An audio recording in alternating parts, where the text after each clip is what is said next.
Alright, so it's really early. I get out of the truck and I'm straight in water. Like straight up. I mean, it is just ridiculous. Not cool at all. I mean, it's not just like a little isolated thing.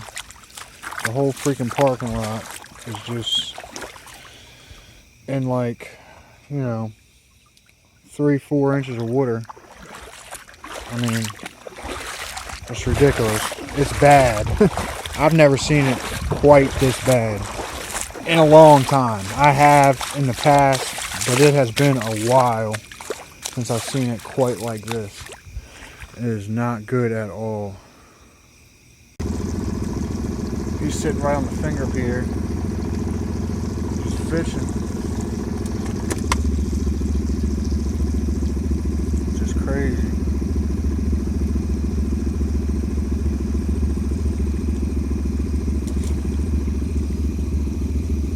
Water temperature dropped down to 80.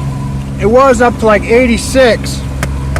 These little bit of cold days, they'll do that real quick. I mean, it's surprising how fast that top of that water will cool down. And it's also, I can't see any stars, so it's going to be cloudy. I found that I'll generally do a little bit better when it's cloudy. I don't know if it's because the top of the water, you know, the crabs have just enough light to know it's daytime, but they don't get scared off by the differentiation of the water temperatures as they're coming up the line, or exactly what it is. I just know, you know, I've done a little bit better just based on some pattern recognition with this stuff when it's cloudy. So we'll see if my theory holds sound. Got real super high tide and it's overcast. So I mean, my predictions as usual are that I'm gonna catch like 20 bushel. So we'll see. I'm catching 20 bushel today. And I've had days where I've only had 8-10 baskets on the boat, and I caught like 15 baskets. I mean, you know, it's not like a super uncommon thing that happens. Like, it happens sometimes. I mean, right now I only got 6 baskets. I mean, that shows how freaking bad it is right now. But especially this time of year, this is ridiculous. But you know, I've come back and got checked, and you know, I might do a bunch of little stupid stuff that's not maybe 100% or whatever, but I don't break no real laws out here on purpose. Like, you know, I just don't do it. I don't play with that stuff. You know, I don't do that. But it's nuts. I had to fill up, you know, on those days I ended up having to fill up freaking fill up barrels and, you know, just call them all out when I got back. And, you know, I mean, they're fun, but those are some crazy days. So hopefully we'll have one of them. Hopefully, and then you got to pull the freaking line, just pull it right in the boat. Just let it sit there, because all your freaking barrels are full of crabs. It's crazy when that happens. It's good, but it's hectic. It's nuts. You know, sometimes, I mean, you gotta do a lot of figuring out when that stuff happens. So hopefully we'll have one of them days today. Lay all these a little bit, you know, a little bit closer to shore because the tide's so high than I normally would. I'm getting ready to lay out this first line, but my father, he's a straight shooter, and he don't bull crap. He tells the truth, and he tells me this story about him and a bunch of people, or a few people or whatever, was fog on the water, and they're on the Y River, right at the head of Y Island, right across from the Black Sheep. I guess those Black Sheep are still there. And they saw a freaking ghost ship, like with men, huge, big pirate ghost ship, and like men, hee ho, oaring and everything. And I mean, you know, it surprised me when he told me that years ago when I was a kid, because it just didn't seem like something he'd say. So, I mean, if he said that, then, you know, he saw a ghost ship at the head of Wild Island. That's crazy. Alright, first run, got 2 nice crabs, so that's a good thing. 2 real nice ones. And when I put the boat in this morning, since the water was up so high, I was getting the water to onload and offload just to, you know, save my trailer as much as I can. So, I don't know, I just take it easy on that trailer. But my pants got all wet, so one thing I miss about having a freaking line puller on here is,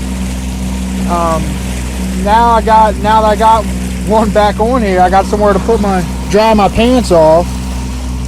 So, see, I mean, they're wet, they're drenched. So they're drying. So they'll be all nice and dry. I won't have to worry about wet pants all day, getting chafe or whatever. I don't need any more problems out here. I'm getting ready to get on the second line, and hopefully it does as good as that one did this early.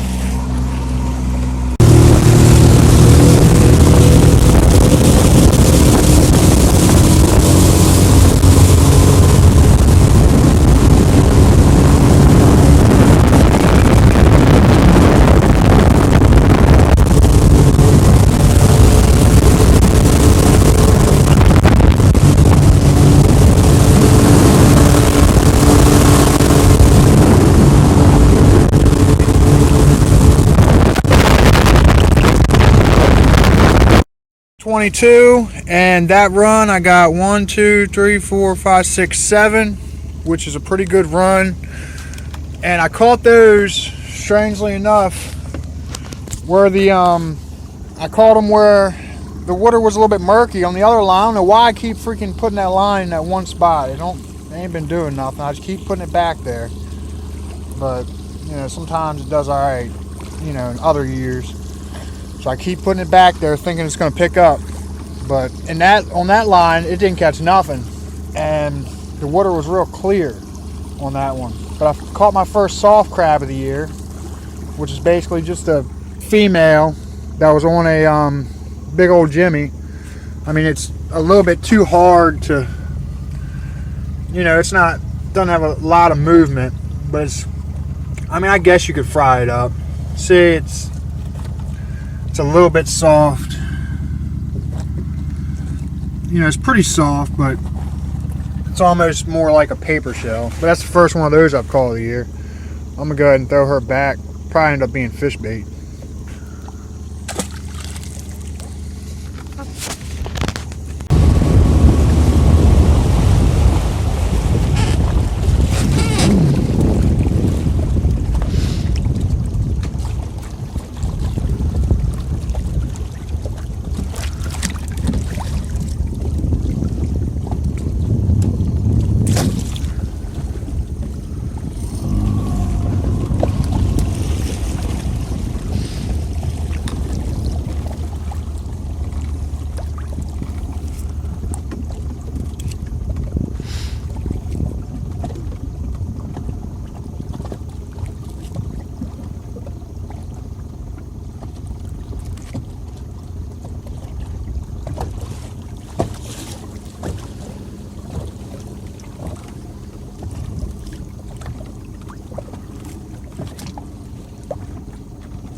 Whew. Look at this.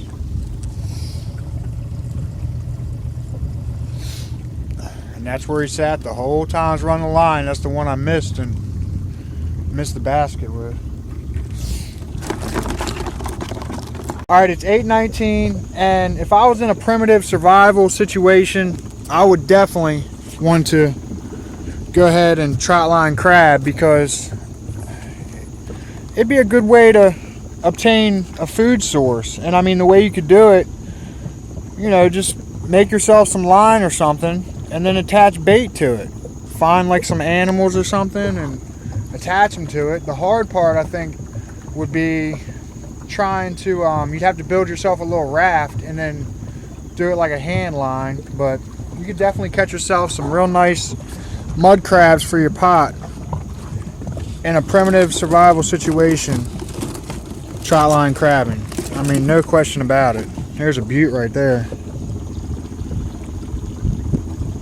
Nice old mud crab. So yeah, definitely be a really good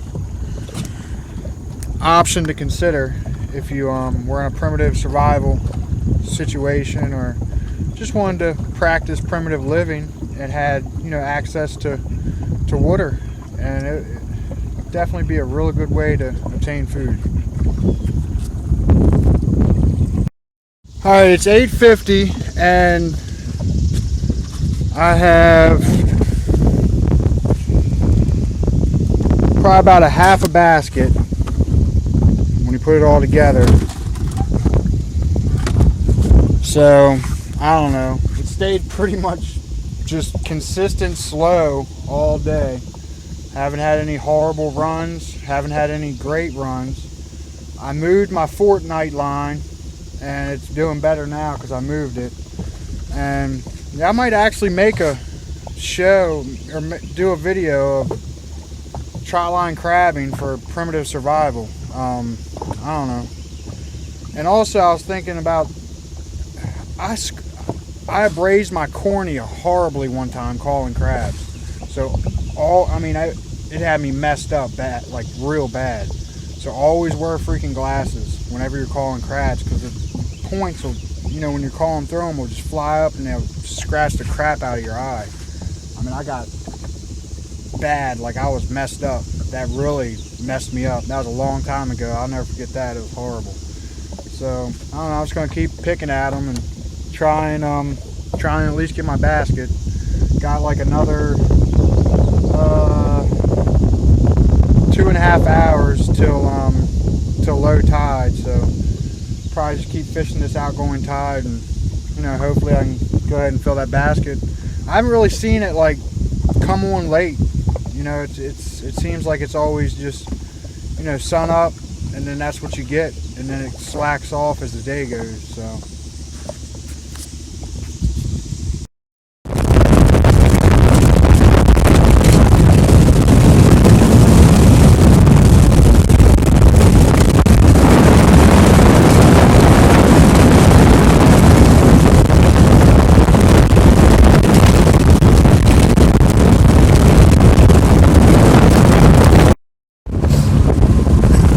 it's 10 o'clock. It looks like it picked up a good bit.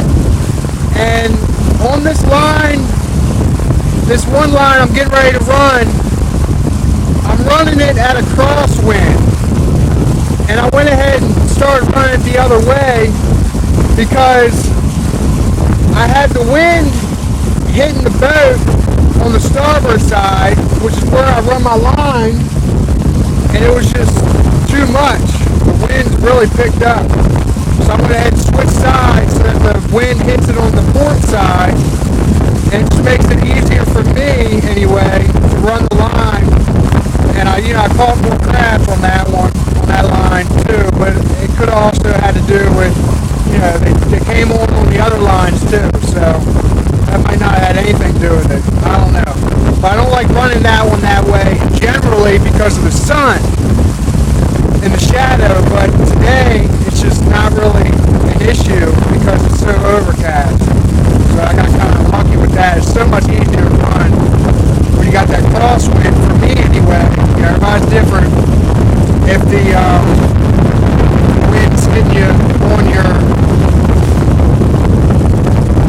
port side. I'm freaking tired.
getting the lines in the boat now, and to say the least, is not an easy feat with all this freaking wind.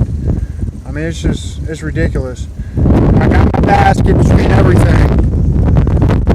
And I still gotta call those out. I still gotta run. So I got a basket, so it's a little bit better than Friday. But there's all this wind and everything. It just wears you out real quick, especially in this small boat, because you're constantly, you gotta keep your balance. It wears you out and you don't even realize it. So anyway, thanks for watching. Don't forget to like, comment, share, and subscribe.